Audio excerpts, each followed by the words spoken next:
మోహన్ బాబు చర్యను అంతా ఖండించాలన్నారు TV9 managing editor Rajinikanth.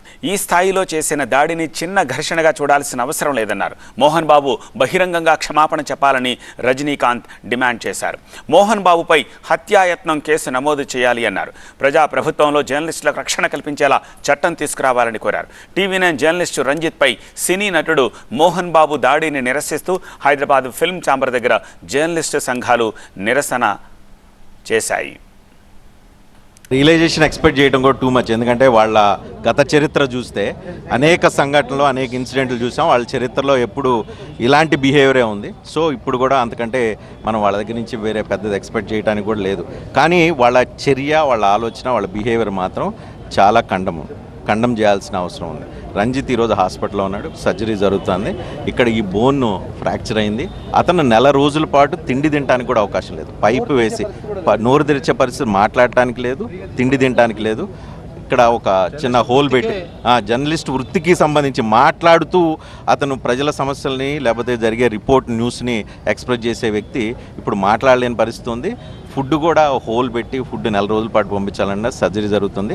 Ranjith కుటుంబానికి మొత్తం టీవీ9 తరపు నుంచి అండగా ఉంటుంది. ఇంతమంది చాలామంది జర్నలిస్ట్ సంఘాల నుంచి, మీడియా నుంచి అందరూ వచ్చారు. వాళ్ళందరికీ కూడా కృతజ్ఞతలు తెలియజేస్తున్నాం.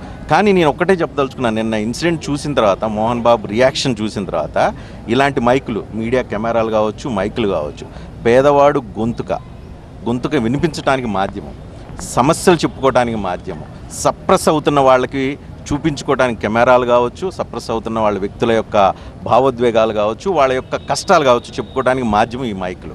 ఈ మైక్నే తీసుకొని దాడి చేసి ఒక వ్యక్తిని ఇంతగా గాయపరిచిన తర్వాత చిన్న ఘర్షణ, మీరు ఆ వ్యక్తి వీడియోలో అతని ఎక్స్ప్రెషన్స్ కానీ అతని మూమెంట్స్ కానీ చూసిన ఏ ఒక్కరికి ఇది చిన్న సంఘటన అనిపించదు. చాలా కసిదీర కక్షతో కొట్టిన ఇది ఉండదు. ఎమోషన్స్ ఉండొచ్చు. 78 సంవత్సరాలు ఉన్న వ్యక్తి, ఇంత జీవితాన్ని చూసిన వ్యక్తి, లేదంటే ఇన్ని సినిమాలు నటించిన వ్యక్తి ఎమోషన్స్ కంట్రోల్ పెట్టుకోవాలి. మనకి కూడా రకరకాల సందర్భాల్లో అనేక ఎమోషన్స్ వస్తున్నాయి. మనం వయసు తక్కువ ఉన్న వాళ్ళే ఇంకా ఎమోషన్స్ కంట్రోల్ చేసుకుంటున్నాం. అలాంటిది ఎమోషన్స్ కంట్రోల్ చేసుకోకుండా ఈ స్థాయిలో దాడి చేయటం అనేది అతను చిన్న ఘర్షణగా చూడాల్సిన అవసరం లేదు.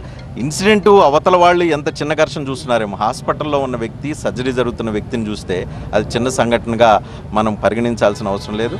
ఇందాక అమర్ గారు, అల్లనారాయణ గారు చెప్పినట్లుగా దీని మీద ప్రభుత్వం సీరియస్గా చర్యలు తీసుకోవాలి. ఏదైతే అధికారుల మీద దాడులు జరిగినప్పుడు యాక్ట్లు ఏదైతే ఉన్నాయో జర్నలిస్టులు కూడా వర్తించాలి. పదే ముఖ్యమంత్రి రేవంత్ రెడ్డి చెప్తూ ఉంటారు, ఇది ప్రజాప్రభుత్వం, ప్రజల కోసం ప్రభుత్వం, ప్రజాస్వామ్యతంగా ప్రతి వాళ్ళకి తమ ప్రొటెక్షన్ తెలియజేసుకునే హక్కు ఉంది, మాట్లాడుకునే హక్కు ఉంది అని అంటున్నారు. నిన్న జరిగిన సంఘటన వాళ్ళ కుటుంబ తగాదా రోడ్డును పడిన తర్వాతే మీడియా అంతా ఎక్స్టెన్సివ్ కవరేజ్ చేయడం మొదలుపెట్టింది. రోడ్డును పడి ఎఫ్ఐఆర్లు చేసుకొని రకరకాల గూండాలను తీసుకొచ్చి ఫామ్ హౌస్ల దగ్గర మోహరించి పరస్పరం కొట్లాడుకున్న తర్వాత అది పబ్లిక్ న్యూసెన్స్ అయిన తర్వాత మీడియా అటెన్షన్ ఇవ్వడం మొదలుపెట్టింది. మీడియా అటెన్షన్ ఇస్తున్న సందర్భంలో వాళ్ళని, అదే వ్యక్తులను ఉపయోగించి దాడులకు పాల్పడి దాదాపు మీడియాలో ఉన్న ప్రతి ఒక్కరికి ఏదో రకమైన రూపంలో మోహన్ బాబు ఇంటి దగ్గర గాయమైన పరిస్థితి కనిపిస్తుంది. కొంతమంది కాళ్ళు ఇరిగినాయి, ఫ్రాక్చర్లు అయినాయి, నెక్ పెయిన్లు వచ్చిన వాళ్ళు ఉన్నారు, నిట్టేసిన వాళ్ళు ఉన్నారు, చిన్న కెమెరాలు ఎరగొట్టుకున్న ప్రతి వాళ్ళకి ఏదో రూపంలో గాయమైంది. ఇంత రకమైన దాడిని సహిస్తూ భరిస్తూ ఉండాల్సిన అవసరం ఉందా? ప్రభుత్వం యాక్షన్ తీసుకోదా? ఆ ఫ్యామిలీని కంట్రోల్ చేయదా? ఆ ఫ్యామిలీ చుట్టుపక్కల జరుగుతున్న రౌడీ రాజ్యాన్ని కంట్రోల్ చేసే పరిస్థితి లేదా? సఫారీ డ్రెస్లు వేసి బౌన్సర్లో అని వాళ్ళకు ఒక నేమ్ ఇచ్చి, ఆ సినిమాలో కనుక యాక్షన్ వీడియోస్, యాక్షన్ మూవీస్లో ఎట్లయితే ఉన్నాయో అలాంటి తరహా వాతావరణం అక్కడ ఉంటే వాళ్ళని కంట్రోల్ చేయాల్సిన పరిస్థితి ఉంది. ప్రభుత్వం తక్షణం వాళ్ళని కంట్రోల్ చేయాలా. అదేవిధంగా మోహన్ బాబు బేషరతుగా క్షమాపణలు చెప్పాలా.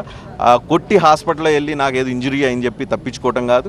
ఖచ్చితంగా అతను బయటకు వచ్చి బహిరంగ క్షమాపణ చెప్పి, అదేవిధంగా ఈ లోపల పోలీసులు అతని మీద అటెంప్ట్ మర్డర్ కేసు పెట్టాలని కోరుతున్నాం. అదేవిధంగా ముఖ్యమంత్రికి విజ్ఞప్తి చేస్తున్నాం, మీ ప్రజాప్రభుత్వంలో జర్నలిస్టులకి రక్షణ కల్పించండి, రక్షణ తీసుకొచ్చే చట్టాన్ని తీసుకురావాలని మన తరఫున డిమాండ్ చేస్తాం.